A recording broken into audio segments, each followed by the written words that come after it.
10 का संस्कृत व्याकरण स्टडी करेंगे बच्चों। इसमें स्टडी करने वाले हैं संधि। पर बच्चों आज के क्लास बेहतरीन होने वाला है, क्योंकि हम लोग इस क्लास में संधि को हम लोग खत्म करने वाले हैं, संधि को हम लोग समाप्त करने वाले हैं। पर बच्चे एग्जाम बोर्ड के नजरिए से देखा जाए तो ये चैप्टर जो है वेरी वेरी इंपॉर्टेंट है बच्चों, क्योंकि इस चैप्टर से बहुत सारे सवाल ऑब्जेक्टिव में दिए आते हैं, जो कि आपके एग्जाम के लिए, आपके बोर्ड के लिए बेहतरीन होने वाला है। फिर बच्चे आप चाहे जो भी बोर्ड से हो, चाहे झारखंड, चाहे यूपी, चाहे आप राजस्थान बोर्ड से हैं, यदि आपके चैप्टर में ये सब दिया, संधि व्याकरण दिया ये सब, तो आप इस वीडियो को देख सकते हैं बच्चों।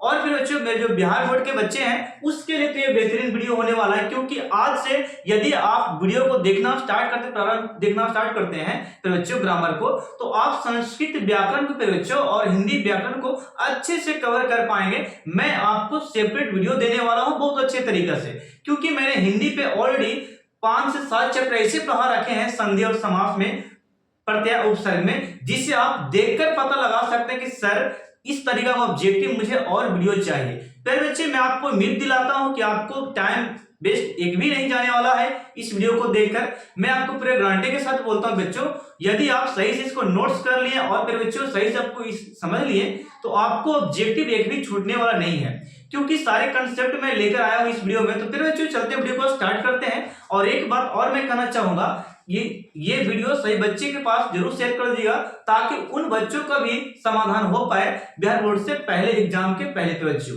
चलते वीडियो को स्टार्ट करते हैं। हम लोग संधि यानी कि संस्कृत में जो संधि है उससे हम लोग अब स्टार्ट करने वाले हैं। मेरे बच्चों यहाँ पे जो देखिए हमने लिखा है कि संधि यानी कि संधि, तो मैंने लिखा संधि का मतलब होता है संयोग। संयोग का मतलब ही होता है मिलना यानी कि जुड़ना। मैंने क्या बोला? मैंने ये बोला बच्चों कि संधि का मतलब होता है संयोग, संयोग का मतलब होता है मिलना, मिलना अर्थात यानी कि जुड़ना।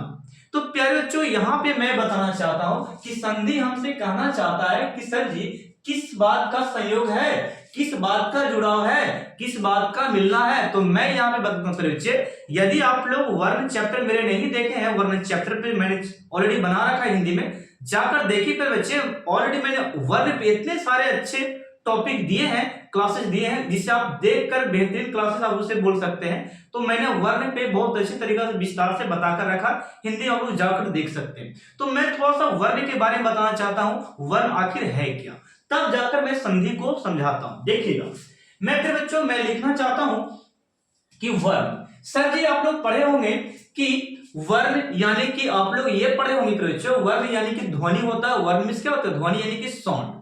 साउंड हम लोग दो तरह से पढ़ते हैं, यानी कि वर्ण हम लोग दो तरह से, एक आपका स्वर, एक आपका व्यंजन, हिंदी में स्टडी किया जाता है, ठीक है।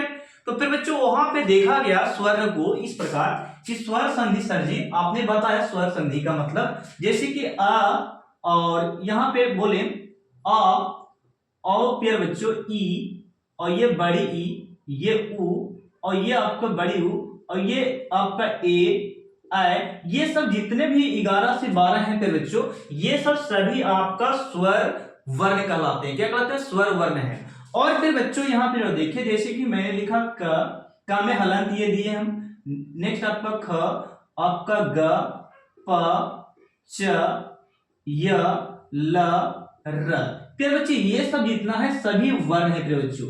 एक प्रकार का साउंड है, बोल सकते हैं कि किसी शब्द का एक प्रकार के एक कोशिका का काम करता है, एकदम छोटा पार्ट है ये, जिसे हम लोग इकाई बोल सकते हैं। शब्द की इकाई है, क्या है? शब्द की इकाई ये है फिर बच्चों, जिसे हम लोग वर्ण का नाम देते हैं। यानी कि शरीर का हम लोग को छोटा पार्ट क्या है फिर बच्चों? तो शरीर का सबसे छोटा पार्ट है कोशिका। हम लोग को बोल सकते हैं हम लोग शरीर के बॉडी को, लेकिन फिर बच्चों शब्द को हम लोग देखते हैं तो शब्द की सबसे छोटा पार्ट की बात करते हैं, तो सबसे छोटा पार्ट फिर बच्चों ये आपका वर्ण कहलाता है। यानी कि सबसे छोटी इकाई वर्ण ही है, जिसे हम लोग वर्ण का नाम देते हैं, जिसे हम लोग दो खंड में डिवाइड करते हैं हिंदी में, स्वर और व्यंजन। ओके। और संस्कृत में फिर बच्चों स्वर्ग संधि हम लोग स्टडी करेंगे, स्वर और व्यंजन और विसर्ग हम लोग इस प्रकार स्टडी करेंगे। ओके। तो आप लोग को मैं समझा दिया कि सर जी ये आपका टोटल जो मैंने ये वाला बताया सभी क्या है? एक प्रकार का साउंड है, ध्वनि है, वर्ण है, एक प्रकार की इकाई है फिर बच्चों।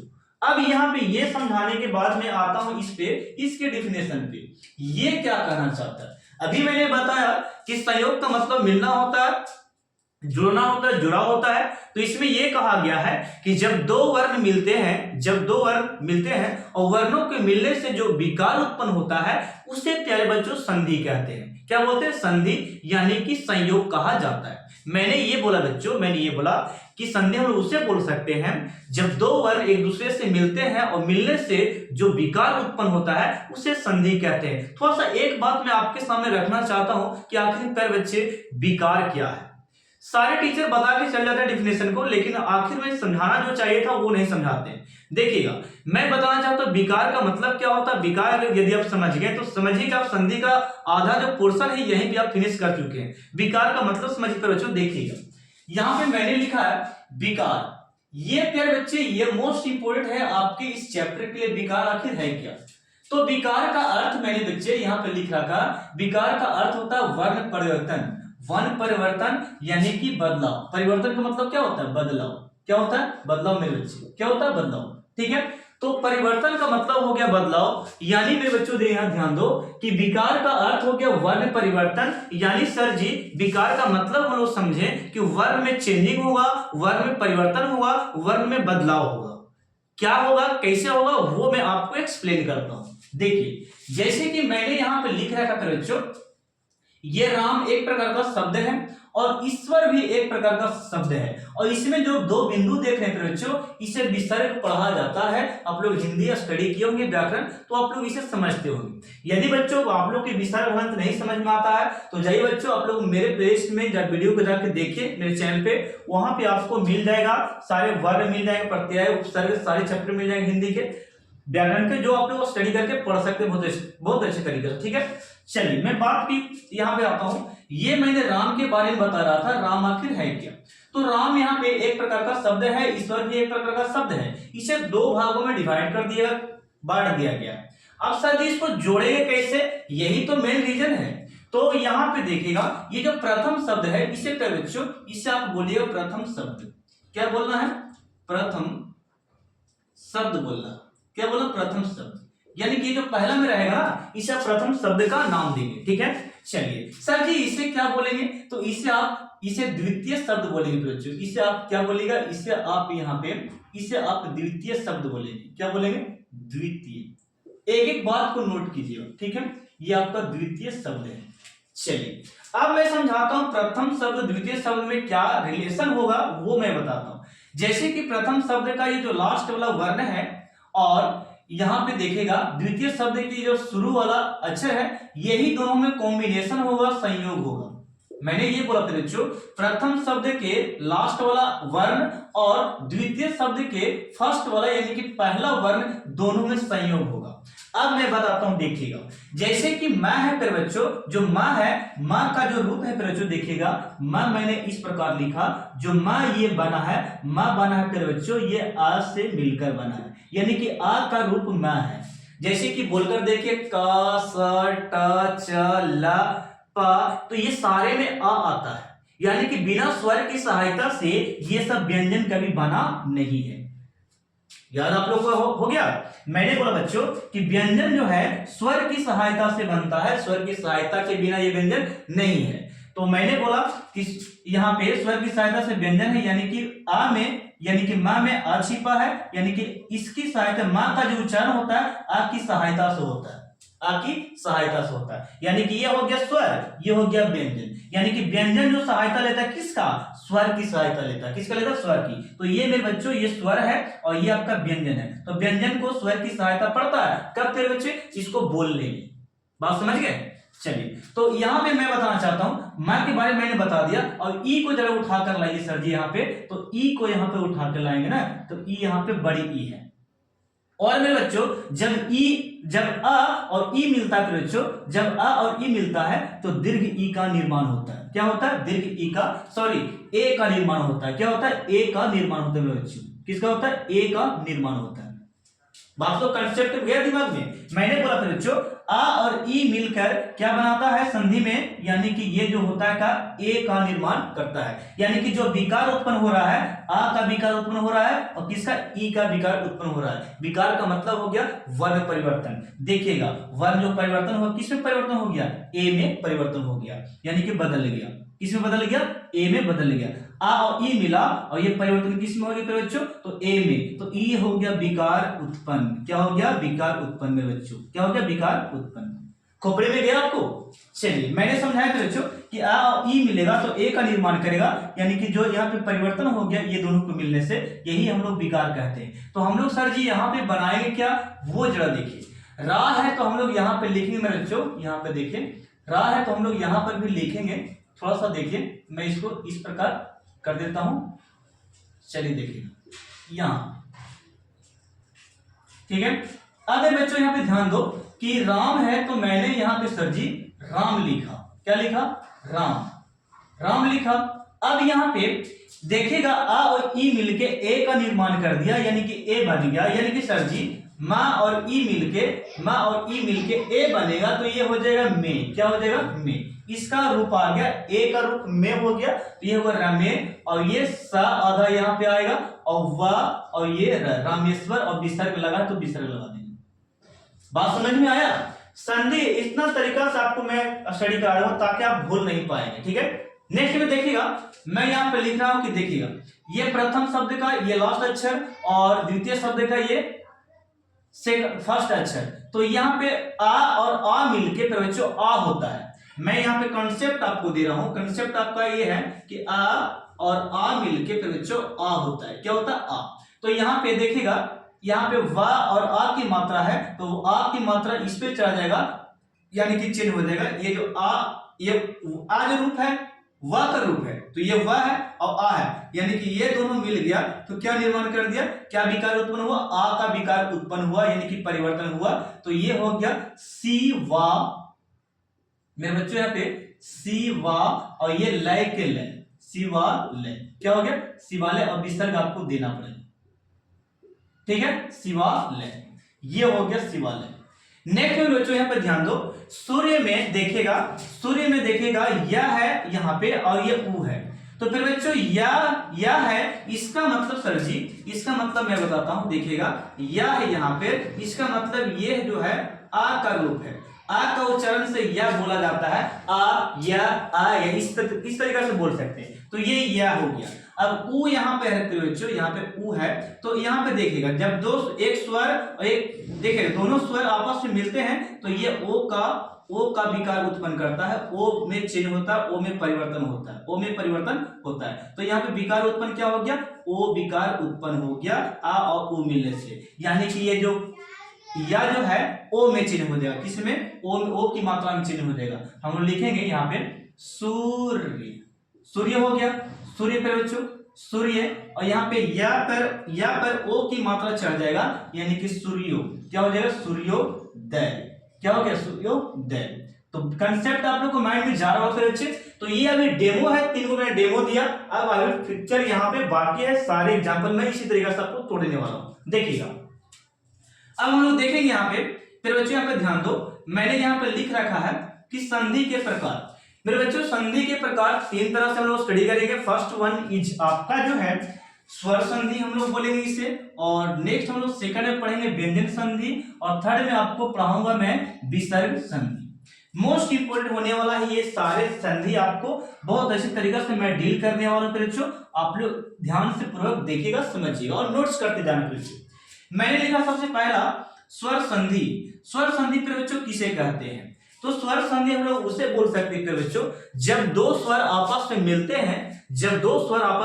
हैं, और उत्पन्न उसमें जो विकार उत्पन्न होता है उसे हम लोग स्वर संधि कहते हैं। मैंने क्या बोला, मैंने ये बोला जब दो समान स्वर एक दूसरे से मिलते हैं जो उत्पन्न विकार होता है उसे स्वर संधि कहा जाता है।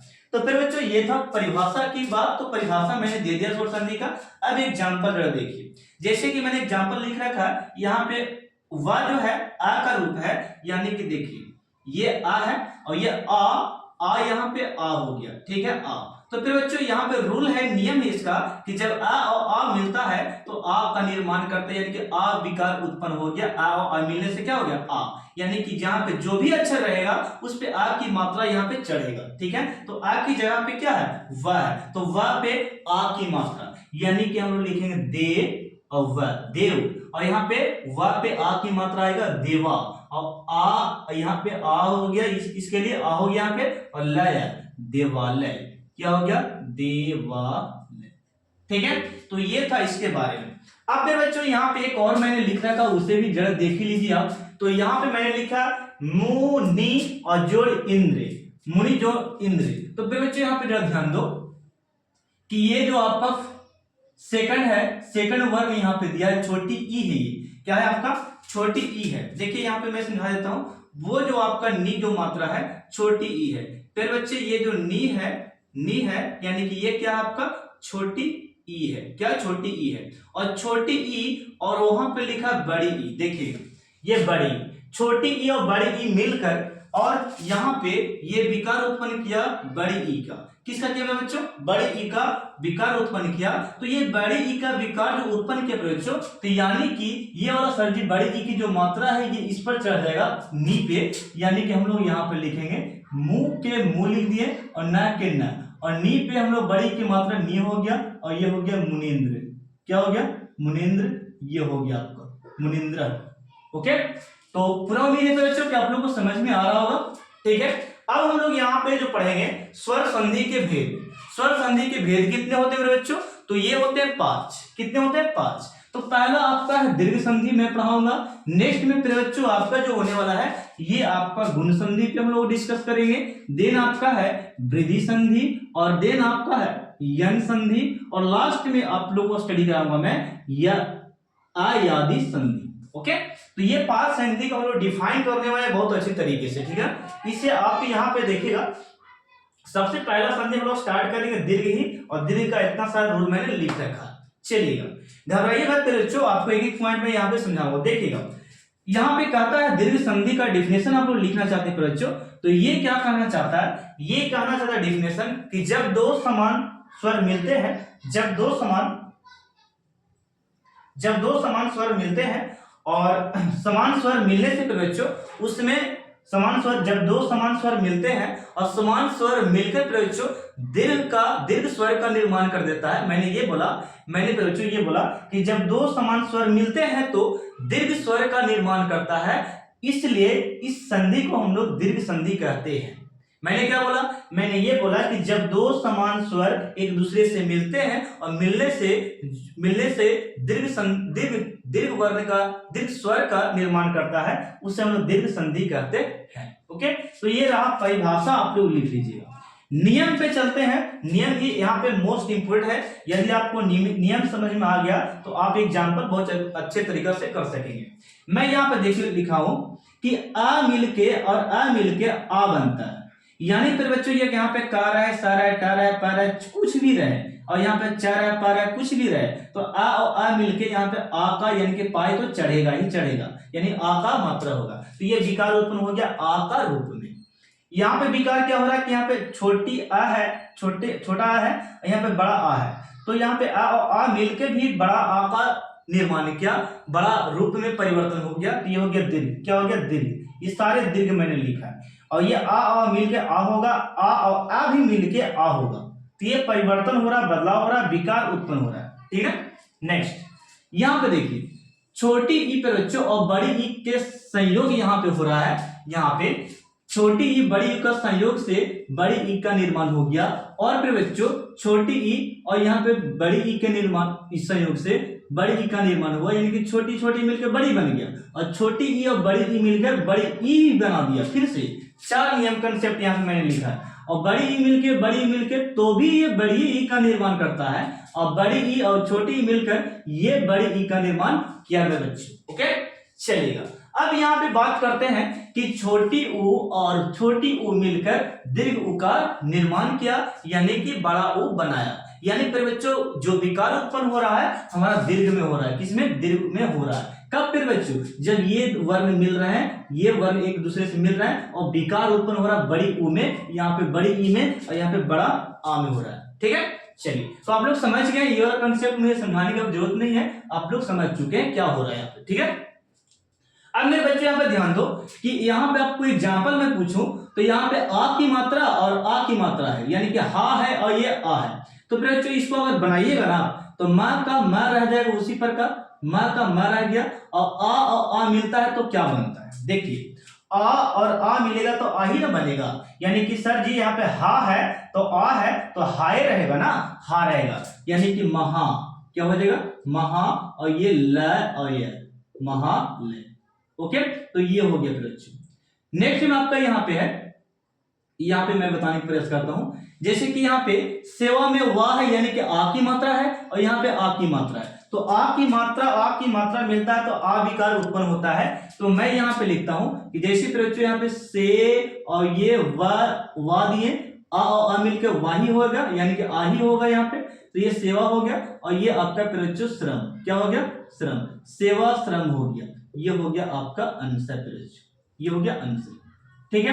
नेक्स्ट प्रयोग यहाँ पे ध्यान दो, यहाँ पे ध्यान दीजिएगा, मैंने ये बताया, इसमें मैं ये बताना चाहता हूं कि ये नदी में और इसमें क्या डिफरेंसेस है वो जरा देख लीजिए। मैंने बोला कि ये बड़ी ई है और ये भी बड़ी ई है, तो बड़ी ई मिलकर क्या निर्माण करता है, बड़ी ई ही बनता है, यानी कि दी है तो दिए रह जाएगा, यानी कि न और ये द, और ये दी किस में, दिए में चिन्ह होगा, नदी, और ये स, नदी स, क्या हो गया नदी स मेरे बच्चे, ठीक है। भा, भा का भा हम लोग लिख दिए, और ये छोटी ऊ हो गया, ये छोटी ऊ हो गया, सॉरी ये बड़ी ऊ हो गया, और ये छोटी ऊ, बड़ी ऊ और छोटी ऊ, देखिएगा ये आपका बड़ी ऊ और ये आपका छोटी ऊ, तो क्या होता है बड़ी ऊ का निर्माण होता है, यानी सर जी यहाँ पे नु है तो नुए रहेगा, यानी कि बड़ी ऊ का ही निर्माण हो गया, यहाँ पे नु हो गया, और द, भानु द, ओके। फिर बच्चे तो ये था आपका एग्जाम्पल। इसी प्रकार आप लोग ये सब को मुझे कमेंट सेक्शन पे बच्चों HW में आप लोग बनाकर दिखाइए बनता है कि नहीं, ठीक है। तो ये मैं आपके लिए लिख रखा था, जो कि आप लोग बना लीजिएगा, ठीक है बच्चों। तो मिलते हैं हम लोग नेक्स्ट पार्ट में फिर बच्चों। ये पार्ट 1 काफी लंबा हो चुका है ये वीडियो, तो मैं पार्ट 2 में आपको बताने वाला हूं, यहां से फिर बच्चों आपको मैं समझाऊंगा, यहां से गुण संधि से मैं लेकर आने वाला हूं, ताकि फिर बच्चों आपको डिटेल से मैं समझा सकूं अच्छे तरीका से फिर बच्चों एक एक पार्ट को, ओके।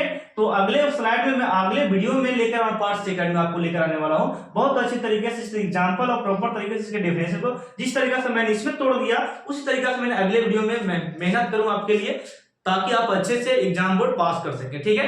तो चलते हैं लोग नेक्स्ट पार्ट में मिलते हैं, तब तक के लिए थैंक यू, धन्यवाद। इसी तरीका से आप लोग जुड़ते रहे वीडियो में और देखते हैं फिर बच्चों। उम्मीद करता हूं मैं आप लोग से कि वीडियो को जरूर शेयर कीजिएगा, और पहली बार चैनल पे चैनल को लाइक एंड शेयर सब्सक्राइब जरूर कीजिएगा।